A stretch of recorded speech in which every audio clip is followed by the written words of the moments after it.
Hello and welcome to my YouTube channel. As you already know कि हम major 501 को पढ़ रहे हैं, उसको कवर अप कर रहे हैं और उस पे हमने मोस्ट जो हमारा पहला यूनिट था उसको हमने कंप्लीट कर लिया है। तो आज हम पढ़ेंगे यूनिट नंबर सेकंड को हम स्टार्ट करेंगे आज, जिसमें हम पहले जो हम समझेंगे वो है इंडोलॉजी का कंसेप्ट, जो आपको पहले समझना होगा कि इंडोलॉजी होती क्या है। तो यूनिट नंबर सेकंड को अगर आप देखेंगे तो उसमें पहला जो आपकी जो हेडलाइन रखी गई है वो है इंडोलॉजी। ठीक है, इंडोलॉजिकल अप्रोच को आपको समझना होगा, जो जीएस घुरे ने डिस्कस किया था। लेकिन फिर आपके सब टाइटल में रखा गया अंडरस्टैंडिंग इंडोलॉजिकल अप्रोच। तो पहले हम इंडोलॉजिकल अप्रोच को समझेंगे कि इंडोलॉजी होती क्या है, इसमें हम क्या पढ़ते हैं, कौन सी चीज़ें स्टडी करते हैं, इसको सोशल ने क्यों लाया, इस पर्सपेक्टिव में हम इंडियन सोसाइटी में क्या क्या चीज़ें पढ़ते हैं, क्योंकि हम इंडियन सोशोलॉजिकल थॉट पढ़ रहे हैं। तो इसमें हमें ये देखना है कि इंडियन पर्सपेक्टिव में हम इसमें क्या पढ़ते हैं, ये चीज़ें हम देखेंगे। और इंडोलॉजिकल पर्सपेक्टिव को समझने के बाद जब हम इंडोलॉजी को समझेंगे then we will move to the another topic, that is जेस गुरेज कंसेप्ट ऑफ कास्ट। और उसके बाद उसका जो कंसेप्ट है rural urbanization and we want the tribes. तो इस यूनिट में आपको जेस गुरे को पढ़ना होगा। ठीक है, तो चलिए स्टार्ट करते हैं। लेकिन उससे पहले आपके लिए ज़रूरी इंपॉर्टेंट इंफॉर्मेशन कि आपको क्या करना है कि आपके लिए आपको इस यूट्यूब चैनल पे जो भी मेरे स्टूडेंट्स हैं वो सब इस चैनल को लाइक करें, शेयर करें और आपके जो कॉलेज ग्रुप से उनमें भी शेयर करें इसको, ताकि स्टूडेंट्स को अभी जो कॉलेजेस में फैकल्टी है वो अवेलेबल नहीं हो पा रही है ड्यू टू सम सर्कमस्टेंसेस, कुछ मसले इश्यूज आ रहे हैं, तो सभी बच्चे जो हैं वो वेट कर रहे हैं। तो इसके लिए आपकी ये रिस्पॉन्सिबिलिटी बनती है, इस चैनल को शेयर कीजिए उन बच्चों के साथ जो अच्छे काबिल हैं, जो पढ़ना चाहते हैं, तो उनके साथ इसको शेयर कीजिए, कॉलेज ग्रुप्स में इसको शेयर कीजिए और साथ साथ चैनल को लाइक भी कीजिए, वीडियोस को लाइक कीजिए। अगर आपको इस चैनल से कुछ सीखने को मिल रहा है तो प्लीज़ वीडियोस को लाइक कीजिए, कमेंट्स कीजिए, जो एक मोटिवेशन बनती है पढ़ाने के लिए। ठीक है, जब आप कमेंट्स नहीं करते हो तो it looks like you are not interested. So please do comments, like, share and subscribe. ठीक है, तो चलिए समझते हैं। हम समझेंगे कि इंडोलॉजी होती क्या है। ठीक है, तो इंडोलॉजिकल पर्सपेक्टिव को समझेंगे, पहले इंडोलॉजी की बेसिक मीनिंग समझेंगे। ये उतना कोई टफ कंसेप्ट नहीं है, बहुत इजी कंसेप्ट है। बस आप अपने 30-40 मिनट्स मुझे दे दीजिए और थोड़ा सा कॉन्शियस रहिए, तो ये हम इजीली समझेंगे ये होता क्या है, इंडोलॉजी होती क्या है। इंडोलॉजी को ही हम इंडोलॉजिकल पर्सपेक्टिव भी बोलते हैं। ठीक है, जैसे आपने पहले, मैं आपको इंट्रोडक्शन थोड़ा दूंगा, जैसे हमने पढ़ा था वेस्टर्न पर्सपेक्टिव्स, उसमें हमने पढ़ा था पहले कुछ सेमेस्टर्स में आपने पढ़ा होगा, जिन्होंने मुझसे नहीं पढ़ा है जहाँ भी पढ़ा होगा, जहाँ उन्होंने पर्सपेक्टिव्स पढ़े होंगे, पहले फंक्शनलिज्म, फिर उन्होंने पढ़ा होगा इंट्रैक्शनिज्म, फिर मार्क्सिज्म पढ़ा होगा। ये वेस्टर्न थॉट है, लेकिन ये वेस्टर्न पर्सपेक्टिव्स, लेकिन इंडिया में जो है इंडिया के अलग पर्सपेक्टिव्स है, क्योंकि इंडियन सोशोलॉजिस्ट जो उस वक्त थे, जो एक बड़ा डिबेट उस वक्त ये था कि इंडियन सोशोलॉजिस्ट ने कहा वेस्टर्न पर्सपेक्टिव जो हैं वो हमारे यहाँ, वेस्टर्न मॉडल्स हमारे यहाँ, यानी वेस्टर्न जो मॉडल्स थे वो यहाँ, उनसे हम स्टडी नहीं कर सकते इंडियन सोसाइटी को। क्यों सर, वाई? क्योंकि वेस्टर्न कल्चर जो है वो अलग है और इंडियन कल्चर जो है वो अलग है। तो there is a lot of difference between the cultures. So understanding the western culture, western models are okay, but to understand the Indian context, Indian society, Indian culture is different, so it needs different models. ये बात समझ में आई, simple concept है। तो उसी के लिए western sociologist, Indian sociologist ने अलग अलग मॉडल्स दिए इंडियन सोसाइटी को समझने के लिए। One of the perspective is Indological perspective. ठीक है, लेकिन इंडोलॉजी होता क्या है, चलिए उसको समझेंगे, लिटरल मीनिंग देखेंगे पहले। इंडोलॉजी का मतलब क्या होता है? Indology literally means systematic study of Indian society. Systematically जब हम किसको स्टडी करते हैं, इंडियन सोसाइटी को। सिस्टमैटिकली का मतलब क्या होता है? देखिए, अगर आप एक सीरीज देखेंगे 1 2 3 4 5 6, तो अगर आप स्टडी करेंगे तो आप यहाँ से स्टार्ट करेंगे सिस्टमैटिकली, पहले आप 2 पे आएंगे, फिर 3 पे आएंगे, फिर 4 पे आएंगे, तो सिस्टमैटिकली आप चल रहे हैं। अगर आप अनसिस्टमैटिक हो जाएंगे, आप 3 को उठाएंगे, फिर 5 को उठाएंगे, फिर 2 को उठाएंगे, तो इसको हम अनसिस्टमैटिक बोलेंगे। तो इसी तरह से अगर आप देखेंगे इंडियन सोसाइटी को, पहले हम एंशंट समझेंगे तो सिस्टमैटिकली इंडियन ऑरिजिन समझेंगे, पहले इंडियन सोसाइटी का ऑरिजिन, फिर एंशंट इंडिया कैसे था, फिर मॉडर्न इंडिया कैसे था, फिर मेडिवल इंडिया कैसे था, और मॉडर्न इंडिया कैसे है। तो इंडियन सोसाइटी को समझने के लिए इंडोलॉजिकल पर्सपेक्टिव क्या करता है, ये सिस्टमेटिकली स्टडी करता है इंडियन सोसाइटी को। इंडियन सोसाइटी का ऑरिजिन कैसे हुआ, इंडियन सोसाइटी एंशंट में कैसे थी, कैसे कल्चर्स थे यहाँ, कैसी इकोनॉमी थी, कैसा पॉलिटिकल सिस्टम था यहाँ, ठीक है। तो उसके साथ साथ फिर मिडीवल में आते हैं, मिडीवल में कल्चर कैसा था, मिडीवल में कौन कौन से लोग यहाँ थे, ठीक है, उनकी हिस्ट्री, उनका कल्चर, उनकी ज्योग्राफी, उनकी इकोनॉमी कैसी थी। तो सब चीज़ें धीरे धीरे मॉडर्न में, फिर मेडिवल देन मॉडर्न, सॉरी, ठीक है। तो इसको हम क्या कहते हैं, इसको इंडोलॉजिकली सिस्टमैटिकली स्टडी करती है। किसको सिस्टमैटिकली स्टडी करते हैं, इंडियन सोसाइटी को। एक तो इंडियन सोसाइटी एंड कल्चर। तो कल्चर क्या है, कल्चर में सब कुछ आते हैं, जैसे आपने ईवी टेलर की डेफिनेशन पढ़ी होगी, cultural includes whole art knowledge, इसमें आर्ट भी आता है, नॉलेज भी आती है, beliefs, morals, values, customs and other capabilities which a man acquire as a member of society. जो भी आप सोसाइटी में सीखते हैं, ठीक है, जो भी आप सोसाइटी में सीखते हैं, चाहे मॉरल्स है, व्हाट इज़ रॉन्ग, वैल्यूज़ है, कस्टम्स है, ट्रेडिशंस है, नॉलेज है, बिलीफ है, जो भी आपने सोसाइटी में सीखा है उसको हम क्या बोलते हैं, वो कल्चर होता है, ठीक है। तो हम अब क्या बोलेंगे कि हम इंडोलॉजी लिटरली, इंडोलॉजी का मतलब क्या है, लिटरली इसका मतलब क्या होता है, systematic study of Indian society. Indian society को सिस्टमैटिकली समझना, पहले ऑरिजिन, फिर एंशंट में सोसाइटी कैसी थी, फिर मिडीवल में कैसी थी, फिर मॉडर्न में सोसाइटी कैसी थी, ठीक है।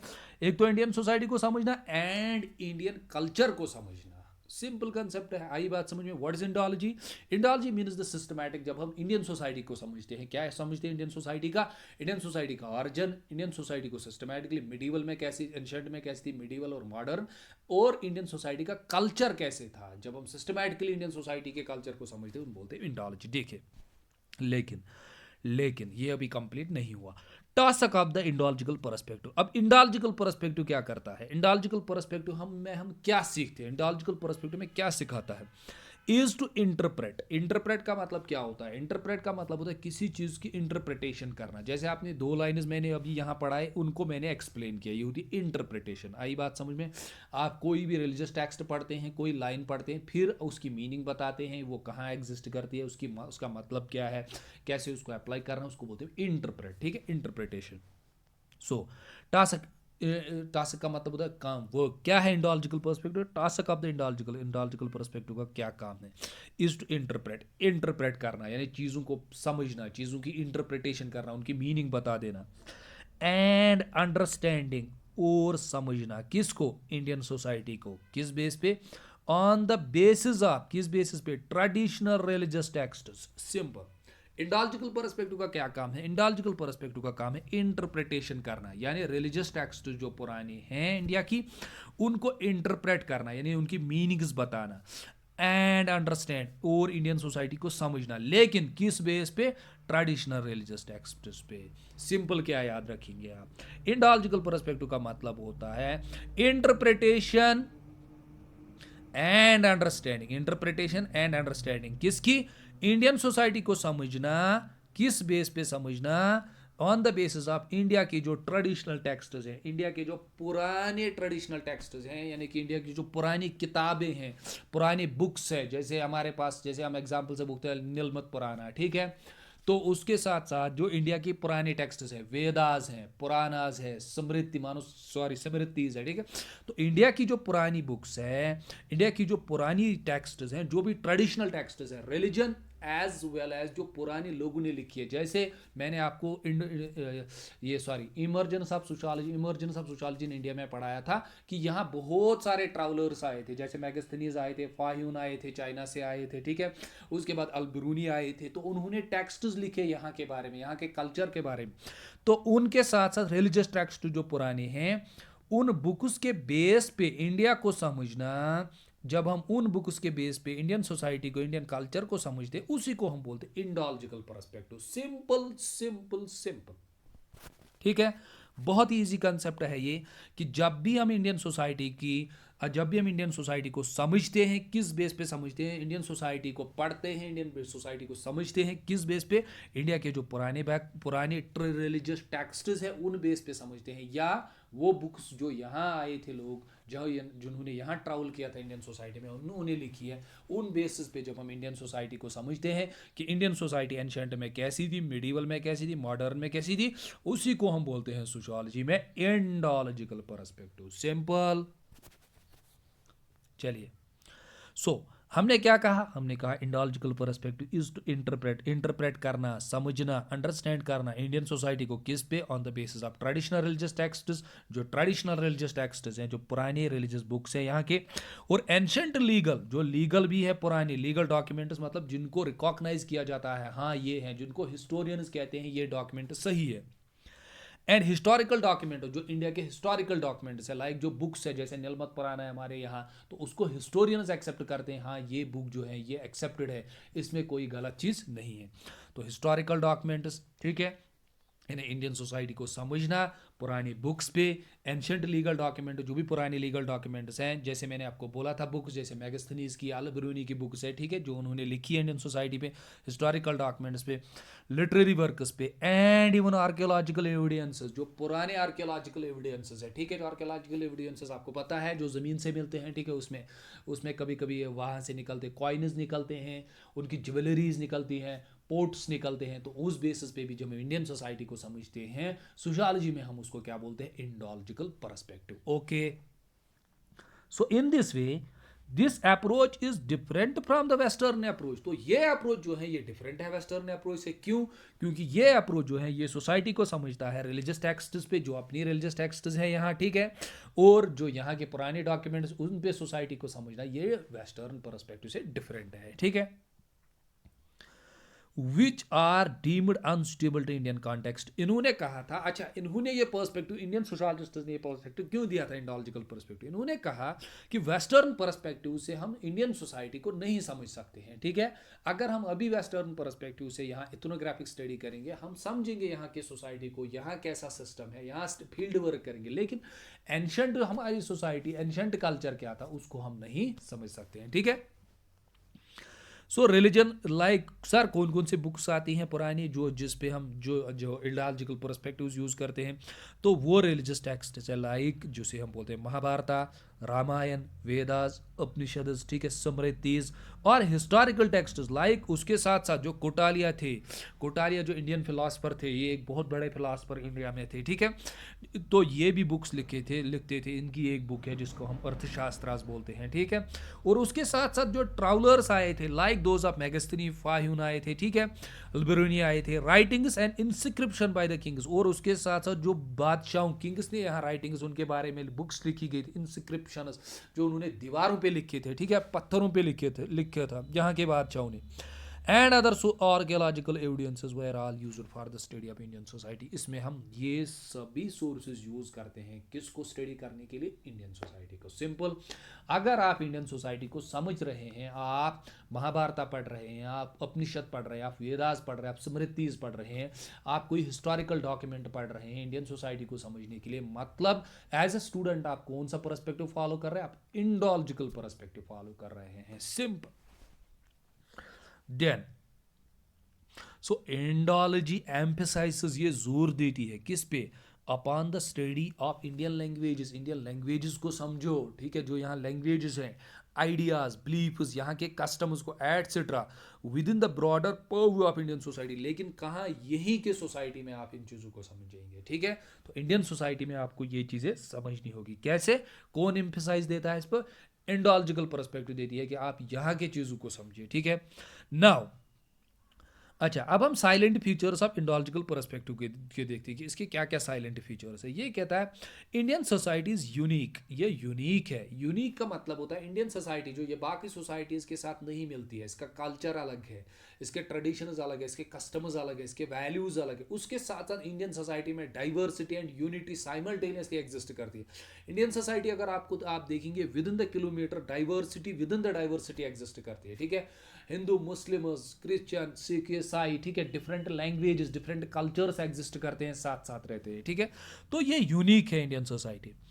इट कैन बी अंडरस्टूड, इसको हम समझ सकते हैं by theories and concept is unique to Indian society. Indologist वालों ने कहा, सर अगर आप ये क्वेश्चन बोलेंगे, सर हम वेस्टर्न मॉडल से इंडियन सोसाइटी को क्यों नहीं समझ सकते हैं, क्यों क्यों क्योंकि उसमें यह पॉइंट है, इंडियन सोसाइटी यूनिक है, इंडियन सोसाइटी में डाइवर्सिटी एग्जिस्ट करती है, हम बोलते हैं diversity within the diversity, ठीक है।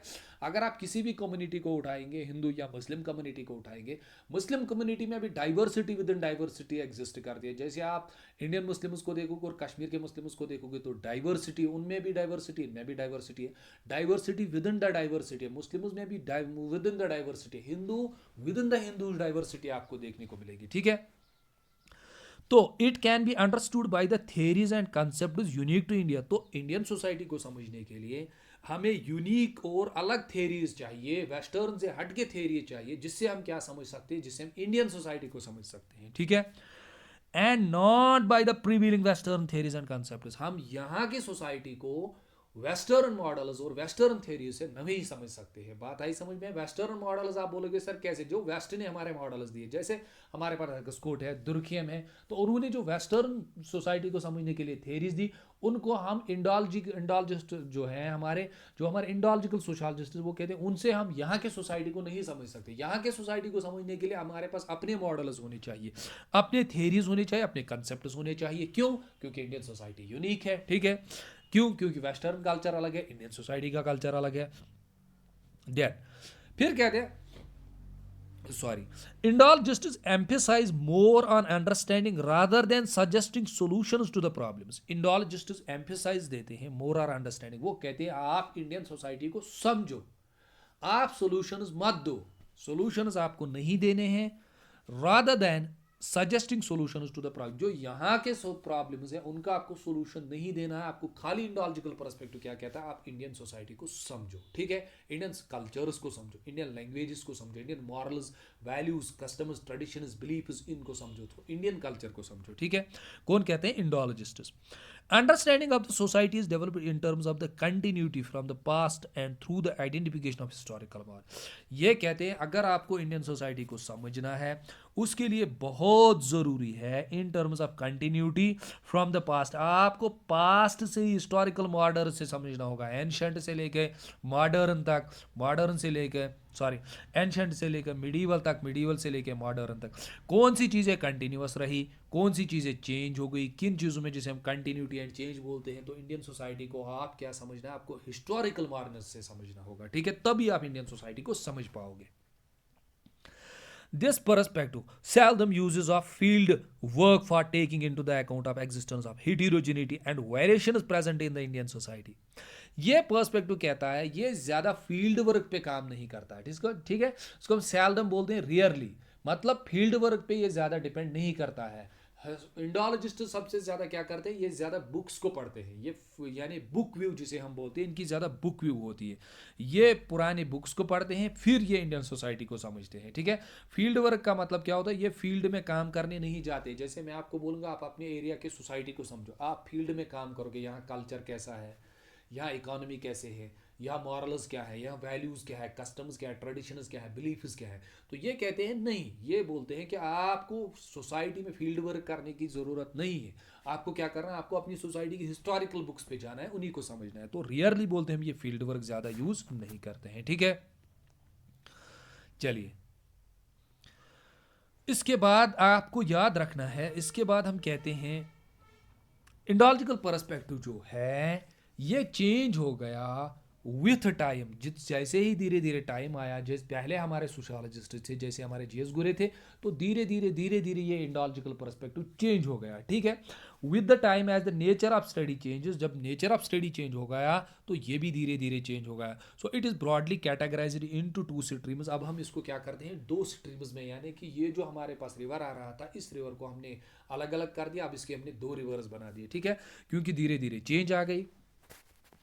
तो पहला हमारे पास जो आता है उसको बोलते हैं क्लासिकल इंडोलॉजी। क्लासिकल का मतलब ही होता है पुराना, पुराना मतलब जो पहले, जैसे हम क्लासिकल सोशोलॉजिस्ट्स बोलते हैं। क्लासिकल सोशोलॉजिस्ट्स वो सोशोलॉजिस्ट्स हैं जो फादर ऑफ सोशोलॉजी हैं, जो पहले सोशोलॉजिस्ट्स आए थे, ठीक है।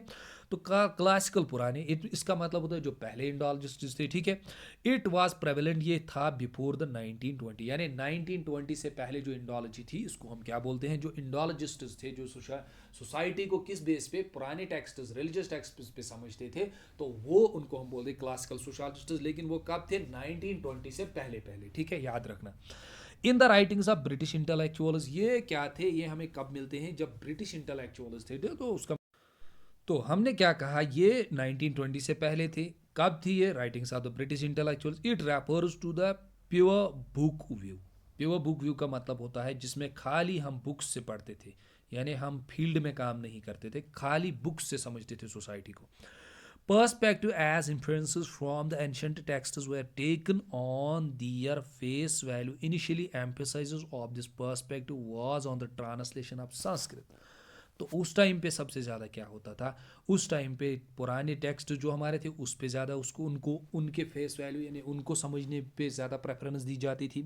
ठीक है, ये परस्पेक्टिव ट्रांसलेशन उस टाइम क्या किया जाता था, क्योंकि यहाँ संस्कृत लैंग्वेज ज़्यादा थी, संस्कृत टेक्स्ट ज़्यादा थे, उनको ट्रांसलेट किया जाता था, फिर उनसे समझा जाता था सोसाइटी को। ठीक है, and on developing and understanding of the base, उसी बेसिस पे क्या किया जाता था, अंडरस्टैंड किया जाता था। ठीक है, तो उसके लिए हम बोलते हैं विलियम जोन्स ने एस्टैब्लिश की थी at Asiatic society of Bengal. Bengal में एक एस्थेटिक सोसाइटी उसने खोली थी विलियम जोन्स ने in 1787, which later emerged as a major study of Indology. और धीरे धीरे यही मेजर सेंटर बना किसका, इंडोलॉजी का। इंडोलॉजी मतलब सोसाइटी की स्टडी करना, इंडियन सोसाइटी की on the basis of religious and पुराने डॉक्यूमेंट्स पे, ठीक है, लीगल हिस्टोरिकल डॉक्यूमेंट्स पे। ठीक है, तो ये धीरे धीरे सेंटर बना, जहां फिर क्या धीरे धीरे यही फिर बना later emerged as a major study of Indology. ये फिर एक ऐसा इंस्टीट्यूशन बना जहां सबसे ज्यादा किसकी स्टडी होती थी, इंडोलॉजी की। ठीक है, और उसके साथ साथ मैक्स मिलर जो थे उसकी sacred books of the East. ठीक है, a 50 volume work published from 1879 onwards, translated Vedas उसने ट्रांसलेट वेदास किया and other sacred texts. Sacred का मतलब होता है religious texts. Henry Maine's ancient law 1861, village communities in East and West 1871 were classical Indological texts. तो ये बुक्स जो थी ये धीरे धीरे फिर बनी क्लासिकल एग्जाम्पल किसकी, इंडोलॉजिकल टेक्स्ट्स की। ठीक है, तो फिर इनमें ट्रांसलेट किया गया, इनमें लिखा गया कि इंडियन सोसाइटी कैसे एग्जिस्ट करती है, इंडियन सोसाइटी का कल्चर क्या है।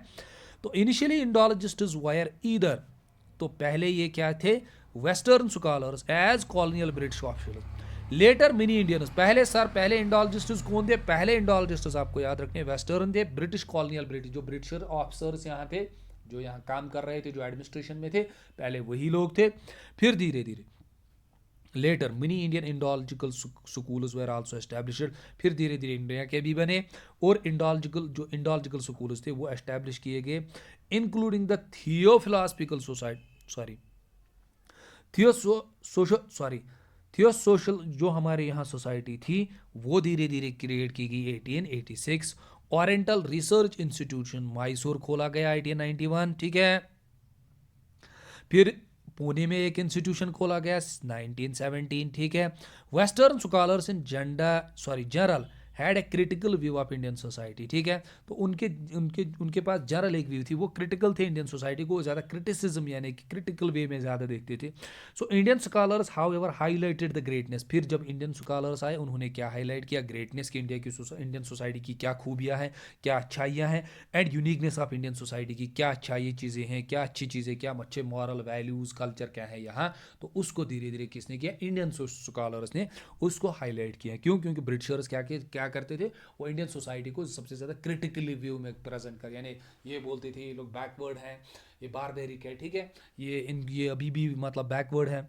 So western view consider India as a land of villages, वो कहते थे ये लैंड ऑफ विलेजेस है, which were further considered as a self sufficient isolated static and Orthodox.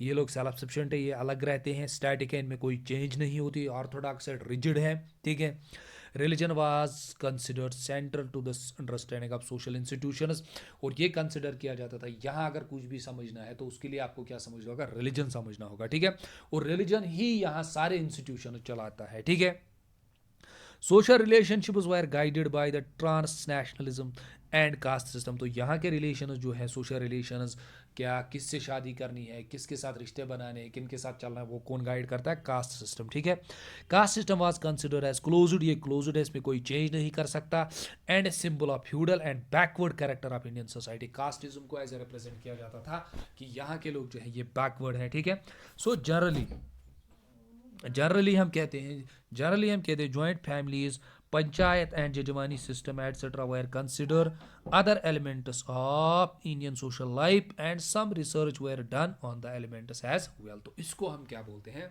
इसको हम बोलते हैं क्लासिकल इंडोलॉजी। तो क्लासिकल इंडोलॉजी में आपको क्या याद रखना है, सिंपल 1920 से पहले एग्जिस्ट करती थी, ठीक है। ये ब्रिटिश इंटेलेक्चुअल्स ने खोली थी, सर विलियम जोन्स ने एक एस्थेटिक सोसाइटी ऑफ बंगाल खोली थी 1787। सो लेटर वही फिर इंडोलॉजिकल एक मेजर स्कूल बना, एक मेजर स्टडी बनी इंडोलॉजी की, जहां से फिर हमें बुक्स मिली मैक्स मिलर की और अदर्स की, ठीक है। तो वहां पहले क्या था, वहां के जो स्कॉलर्स थे वो क्रिटिकल थे इंडियन सोसाइटी के, लेकिन जब पर इंडियन स्कॉलर्स आए उन्होंने इंडियन सोसाइटी की ग्रेटनेस, यूनिकनेस को डिफाइन किया, ठीक है। तो ये हमारे पास क्या थी, क्लासिकल इंडोलॉजी, ठीक है। Now we will move to the another segment, that is, वो हमारे पास क्या है, वो है मॉडर्न इंडोलॉजी जिसे हम बोलते हैं। Within the establishment of sociology as a discipline, जब सोशियोलॉजी एज ए डिसिप्लिन यहाँ खोला गया, the task of understanding of society come within its पर। तो अब जो सोशियोलॉजी डिपार्टमेंट इंडियन सोसाइटी में खोला गया, तो फिर अब इंडियन सोसाइटी को समझने के लिए ये काम किसको दिया गया, ये काम सोशियोलॉजी वालों को दिया गया, ठीक है। सो क्लासिकल इंडोलॉजी वाज मॉडिफाइड, इसको मॉडिफाई किया गया, चेंज किया गया by combining it with various sociological perspectives. इसको कंबाइन किया गया बहुत सारे सोशियोलॉजिकल पर्सपेक्टिव्स के साथ, किसको, इंडियन सोसाइटी को समझने के लिए, जैसे फील्ड वर्क के साथ इसको ये किया गया, ठीक है। Leading to the development of modern Indo, फिर उसी से हमें क्या मिली, मॉडर्न इंडोलॉजी जो अभी हमारे पास है। मॉडर्न इंडोलॉजी में हम दोनों चीजें यूज करते हैं, बुक व्यू भी यूज करते हैं और फील्ड व्यू भी यूज करते हैं, ठीक है। So it is sometime also, इसको हम समटाइम आल्सो क्या बोलते हैं, रेफर्स टू सोशल इंडोलॉजी। आज हम इसको क्या बोलते हैं, सोशल इंडोलॉजी, ठीक है। Modern Indology was used by the academicians, ये एकेडमिशियंस ने यूज किया था जो यूनिवर्सिटीज में थे, जो रिसर्च कर रहे थे, ठीक है। In contrast to the scholars and officials in the case of classical Indology. देखिए, अगर आप क्लासिकल इंडोलॉजी में देखेंगे, वहां कौन क्लासिकल इंडोलॉजी चलाते थे, वो एडमिनिस्ट्रेटिव जो काम करते थे, जो एडमिनिस्ट्रेशन में थे, यानी ऑफिसर्स थे जो उस वक्त चला रहे थे स्टेट को। अभी क्या है, अभी मॉडर्न इंडोलॉजी उनके पास नहीं है। मॉडर्न इंडोलॉजी को कौन चला रहे हैं, जो यूनिवर्सिटीज़ में प्रोफेसर्स हैं, जो स्कॉलर्स हैं, जो काम कर रहे हैं, जो रिसर्च कर रहे हैं, वो यूज़ कर रहे हैं। तो ये डिफरेंस है इसमें। So G S Ghurye is consider, G S Ghurye को हम कंसिडर कहते हैं फादर ऑफ मॉडर्न इंडोलॉजी, ये मॉडर्न इंडोलॉजी के फादर है। As he was instrumental in the establishment of first department of sociology in India, तो क्योंकि इन्होंने ही फर्स्ट डिपार्टमेंट ऑफ सोशियोलॉजी खोला था इंडिया में, ठीक है। ही सिंथेसाइज्ड, इसने classical Indology approach with anthropological, इसने अप्रोच को रलाया, यानी कि मिलाया किसके साथ, क्लासिकल इंडोलॉजिकल अप्रोच को एंथ्रोपोलॉजिकल डिफ्यूजनिस्ट अप्रोच, इन तीनों को मिलाया, क्लासिकल इंडोलॉजिकल अप्रोच को मिलाया, एंथ्रोपोलॉजिकल का जो डिफ्यूजनिस्ट अप्रोच है उनको मिला के इसने एक अप्रोच दिया, ठीक है। So similarly Radhakumar Mukherjee combined the classical approach, जो क्लासिकल इंडोलॉजी थी, विद द इंपेरिकल सोशियोलॉजी। तो इन्होंने इसको मॉडिफाई किया क्लासिकल अप्रोच को, किसके साथ, सोशियोलॉजिकल अप्रोचेस के साथ। आजकल ये अप्रोच यूज किया जाता है, इसके साथ अदर अप्रोचेस भी मिक्सअप किए गए, कब, जब इंडिया में सोशियोलॉजी आई, ठीक है। तो राधा कमल मुखर्जी ने भी इसको किसके साथ अप्रोच, किसके साथ मिक्सअप किया, इंपेरिकल सोशियोलॉजी के साथ, ठीक है। तो डीपी मुखर्जी जो हमारे हैं, जो मार्क्सिस्ट हमारे थे, उसने कंबाइन किया क्लासिकल इंडोलॉजी को मार्क्सिस्ट यानी मार्क्सिस्ट जो फ्रेमवर्क है, उसने इंडोलॉजी को किसके साथ मिक्सअप किया, मार्क्सिस्ट पर्सपेक्टिव के साथ। फिर उसने क्या समझा, इंडियन सोसाइटी को समझा, ठीक है। So after independence the use of Indology continued, independence के बाद भी इंडोलॉजी को कंटिन्यू यूज किया, but other perspectives remains predominant, ठीक है। So modern Indological perspective criticises the orthodox picture of Indian society. So जो मॉडर्न हमारा इंडोलॉजिकल पर्सपेक्टिव है, ये क्रिटिसाइज करता है, क्रिटिसिज्म करता है जो Orthodox picture of Indian society की दी गई थी, जो उस टाइम वेस्टर्न ने कहा था कि ये लोग जो है ये बैकवर्ड है, ये लोग जो है ये बारबेरिक है, ये लोग जो है ये कास्ट पे ज़्यादा बिलीव करते हैं, रिलीजन पे ज़्यादा बिलीव करते हैं। तो उस पिक्चर को ये लोग क्या करते हैं, उसका क्रिटिसिज्म करते हैं, ठीक है। Villagers were not seen isolated, static or self-sufficient. Religion was considered as a central institution, जो किसने कहा था, क्लासिकल इंडोलॉजिस्ट्स ने। But now where as a hindrance or dynamism of Indian society. The present changes on the account of colonial rule was also studied. The relevance of joint family panchayat were also emphasized with the Indological view.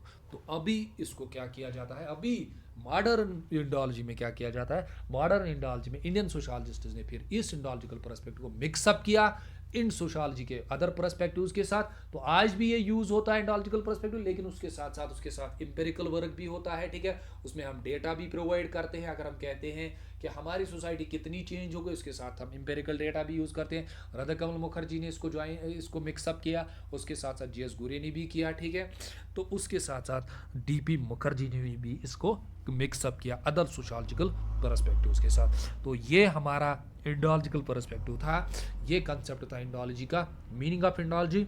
In the next lecture we will understand the concept of G S Ghurye के. उसके साथ साथ हर किसी video lecture में मैंने Telegram की link available की है, टेलीग्राम लिंक को ज्वाइन कीजिए. उसके साथ आप ग्रुप में ज्वाइन होंगे और ग्रुप में मैं सारे PDF से अवेलेबल करता हूं जो भी मटेरियल मैं पढ़ाता हूं. अगर आप एग्ज़ाम के लिए फाइनल नोट्स इन्हीं नोट्स से बनाएंगे तो वेल एंड गुड. अगर नहीं है, उसके लिए अगर आपको अवेलेबल नहीं है, आप नहीं बना सकते हैं, उसके लिए भी मैंने आपको पहले ही कहा है कि डॉक्टर एजाज जो मेरे फ्रेंड है उसकी बुक्स आई हैं. ठीक है, उसकी बुक्स आई है NEP पे, 5th सेमेस्टर के लिए अलग है. डॉक्टर एजाज की बुक्स आई है, उनको ले लीजिए, उनमें बहुत अच्छे नोट्स हैं, उनको एग्ज़ाम के लिए प्रिपेयर कीजिए. थैंक्स, शुक्रिया, thanks to all of you.